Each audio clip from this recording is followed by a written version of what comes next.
HCR Kanakolu Kumahiku 37. I am submitting testimony in support of this resolution, along with, you have my testimony here, along with John DeFries of the Principal Advisor of the Native Sun Business Corporation, along with Doug Simmons, Executive Director of the Canada-France Telescope.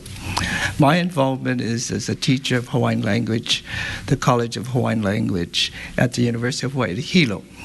It was fortunate that I was asked to participate in naming a mysterious object in 2000, I think the fall of 2017, that entered into our solar system and was confirmed or discovered by the Pan-STARRS telescope on Haleakala.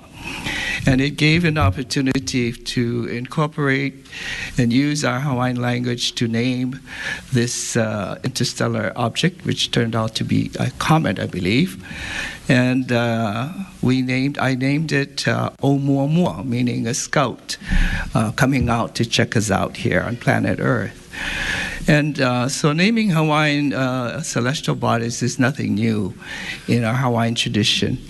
Also, it's nothing new for us as Hawaiian people to connect to our heavenly origins. And so I believe that the Hawaiian language is on the list of endangered languages throughout the world, some 6,000 plus languages.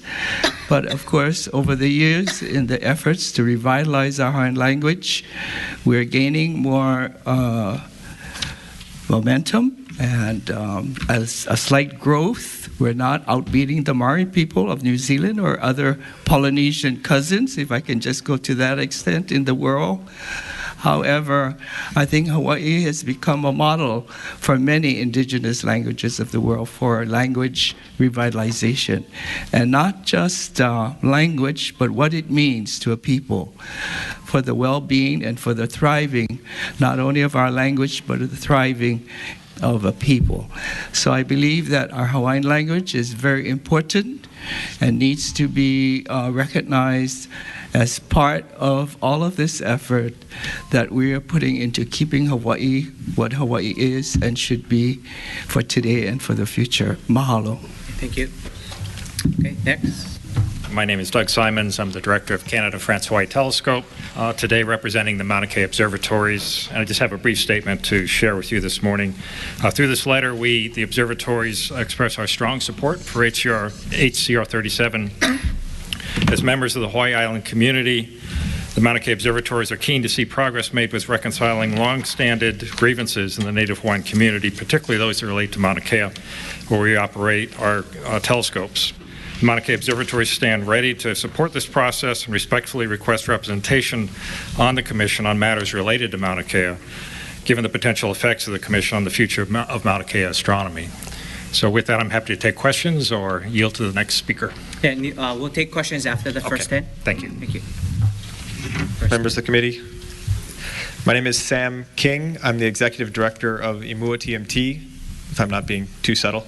We are a Native Hawaiian-led community group advocating in favor of the 30-meter telescope on Mauna Kea. We are supporting, and we submitted testimony in support of the intent of this bill, in the sense that we hope that it can move TMT forward, but we just have a few comments we want to outline. First is that we want to make sure that this commission can define what the real problems are facing Native Hawaiian people, which is incarceration, housing, and health. And these are issues of poverty, and the TMT addresses these issues by providing $200,000 a year to OHA through the rent, $250,000 a year to the Pauahi Foundation for Native Hawaiian scholarships for college. There's a direct benefits to the Native Hawaiian people that will probably be part of a reconciliation process of this nature. So we just want to make sure that that's addressed.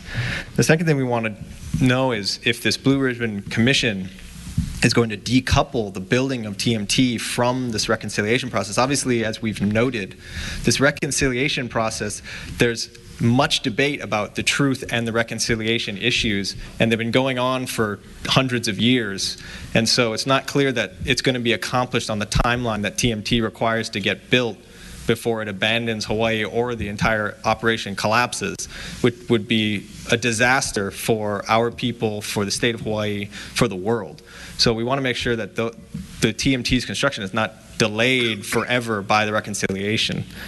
And finally, we want to make sure that we understand that TMT currently has the right to proceed. We've already been through this reconciliation process to the extent that we had contested case hearings, we had Supreme Court decisions, we followed the law, and TMT is respecting Native Hawaiian gathering rights, spiritual rights, it's providing community benefits to us, to our community, to Big Island specifically, to the state of Hawaii, and will invest billions of dollars in our state.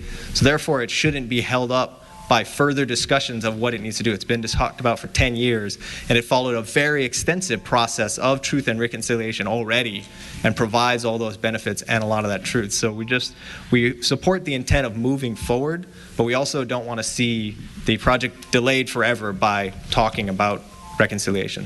Mahalo.